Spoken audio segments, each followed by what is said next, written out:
not necessarily. It would be great. I just don't think it's realistic because Sure. how successful are people going to be unless you are born with Mm. gifted hand-eye coordination, and you have truly great hands, which I was blessed to have. Um, Most people don't have that. Most people don't have the ability to maneuver the racket head and do different things with the ball.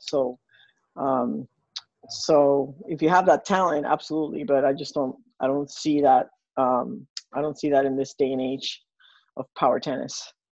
No, that makes sense. Yeah, it is challenging. And of course, obviously, I think it also depends, like we talked about before, like where do you grow up? What surface? What's the condition? Right. Because Exactly. the coach is gonna like, okay, it's fast in here, right? So you got to time the Yes. ball and play big. And so you're Yeah. not really brought into it. But it is an Right. I mean, if you're yeah. playing on grass, you probably have a little more finesse than if you're, playing on a fast hard court or a slow hard court, or I don't know. It's hard to say Sure. which surface is more, maybe on clay because you have a little more time and you can hit drop shots. Maybe it's easier to have a little more all around game or more finesse and touch shots on the clay than it is on a super fast indoor court. Right, right. No, that makes sense. Now, Gigi, you obviously have some command of audiences because you mentioned chat and you mentioned questions, and suddenly I'm getting a few. So, with that being said, I'm going to throw one out at you. Okay. Yeah, I mean, I can read them too here. Let's Oh, see. can you? Okay. Yeah.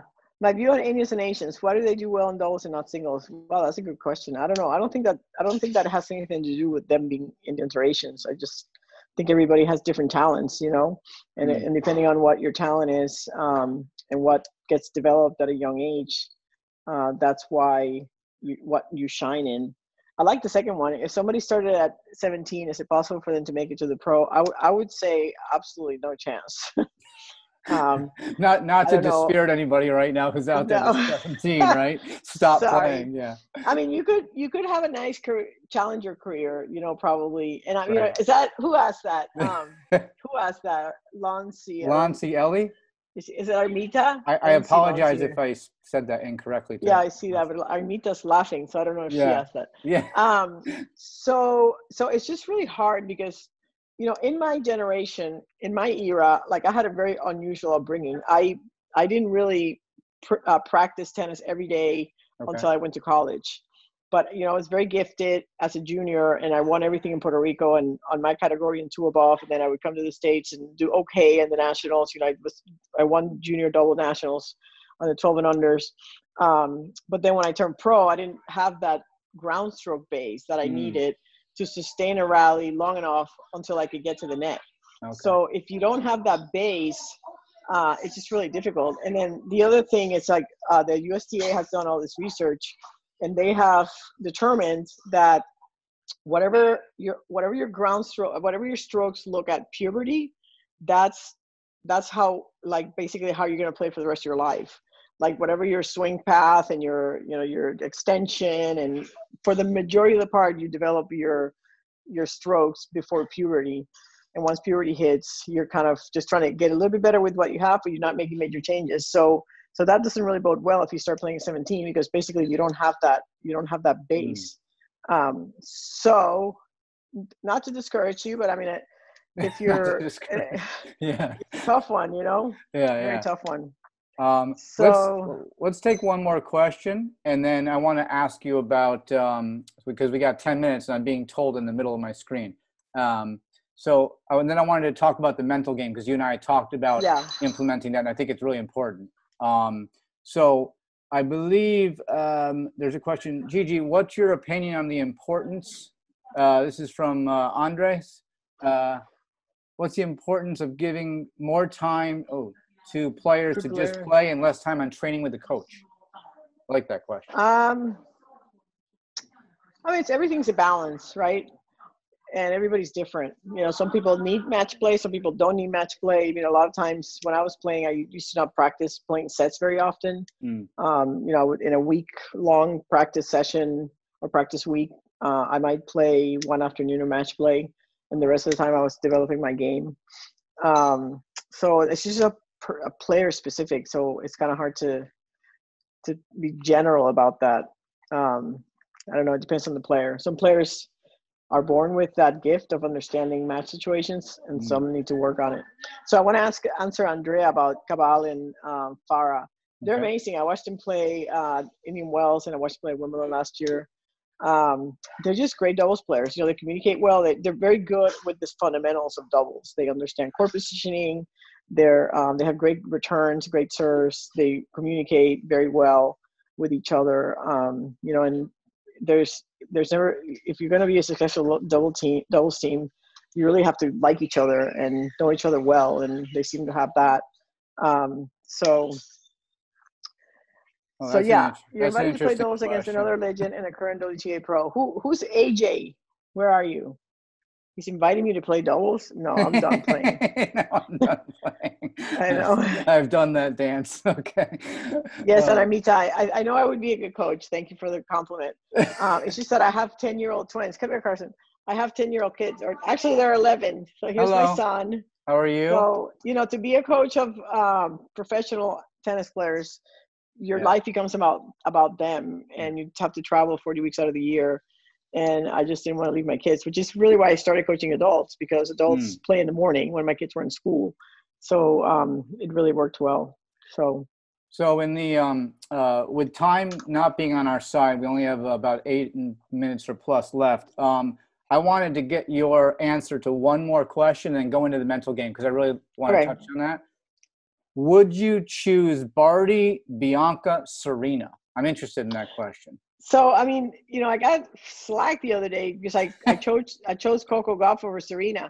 Okay. And I only did that because not to be obvious, because obviously anybody in the world would want to play with Serena, and yes, she would be my choice.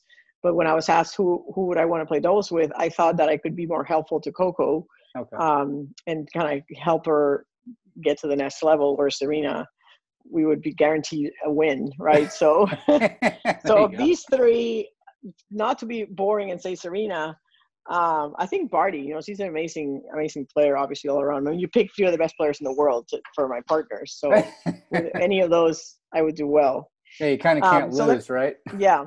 So let me talk a little bit about I have this product called the Roadmap to Mental Dominance, this online program that I've been developing over the last couple of years. And it really has everything that I learned about how to be mentally tough, because I was not born with the skill of mental toughness. I used to break 100 rackets. I don't know if any of you followed my career, but I had a really bad temper. And I was going to quit tennis 4 years into my career.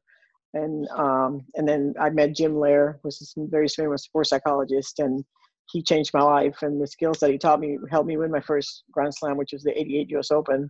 And then I went through this 10-year process of trying to really learn how to be mentally tough and how to play my best tennis when the pressure mattered most. And I don't know if you guys listening know that Natasha and I won 14 Grand Slams in 5 years. And that's more Grand Slams than anybody has won in a 5-year period, male or female, singles or doubles. So it was just complete mental domination over the opponents.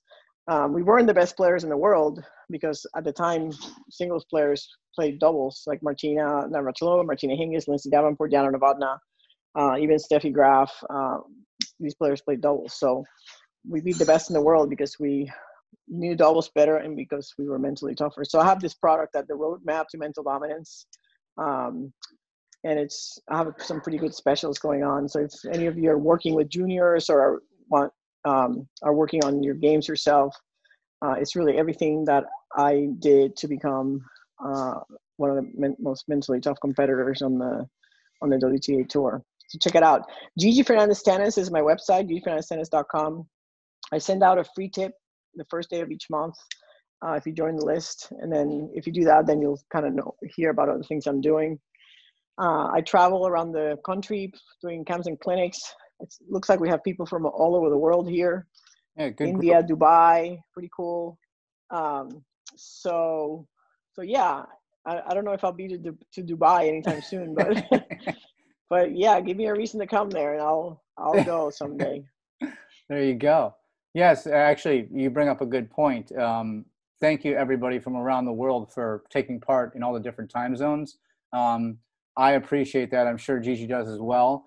Gigi, I wanted to ask you a question around the mental game, and I'm not sure if you how you work on this in your program, but maybe you could share some insight with everybody. in the last 5 minutes before we got to get off. But I always feel like one of the challenges people face when trying to work on the mental game is actually just to start admitting that they have to. That's number one. But then number two is I feel like it's really difficult for people to actually focus point to point for an entire, practice or, whatever the coach is having them do. And say, hey, go play a practice set. And you're almost sure that they're not going to be completely locked in the whole time. Right. So what are your thoughts? How do you work on that? I think like the first thing I have to say about this is like, you don't know what you don't know. Right. So if you don't know how do you be mentally tough? Because you're not mentally tough. So how do you know that how do you think you're mentally tough when you're really not? Because you don't really know, because you don't know what you don't know. The second thing, very early in my career, Billie Jean King came to me and said, Gigi, you need to get some discipline. And I was like, okay, what do I do? How do I get discipline? Where do I buy it? Where do I find this discipline that I need? Right. So a lot of times people don't know how to work on the mental game. They know they have to work on it. They know they're weak mentally, but they don't know what to do. They don't know where to start. What do you do? Like, how do you focus? How do you concentrate? Like, what is it that you have to do? So that's what what I kind of spelled out in the roadmap to mental dominance. It really has everything that I did from day one till retirement, all the things I did. There's 13 things. It's divided into 7 pillars, like the brain, understanding what happens to you under pressure and how to counter it, setting goals that help you succeed. Pre-match preparation. I think recreational players and juniors do a horrible job of pre-match preparation. They don't really prepare right for matches. And if you're not preparing for your matches the right way, then when you play, you may play well, you may play bad, but it's kind of up to luck.